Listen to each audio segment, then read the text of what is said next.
Hello everyone, welcome to another new shorts. তো আমি ষষ্ঠ আইবুড়ো ভাতের জন্য রেডি হয়ে গেছি। আর আইবুড়ো ভাতটা ছিল মামা বাড়িতেই, তবে ছিল এটা বড় মামি আর নোয়া মামা মামির কাছে আইবুড়ো ভাত।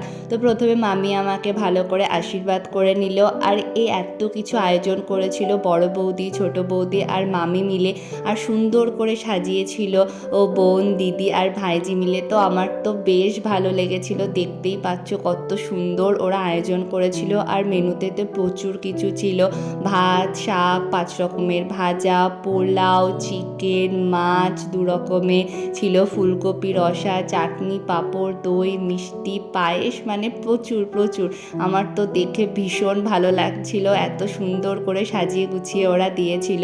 তো ভিডিওটা তোমাদের কেমন লাগলো অবশ্যই কমেন্ট করে জানিও, আর ভালো লাগলে একটা লাইক আর সাবস্ক্রাইব করে দিও। তো আজকের মতো ভিডিওটা এই পর্যন্তই, টাটা বাই।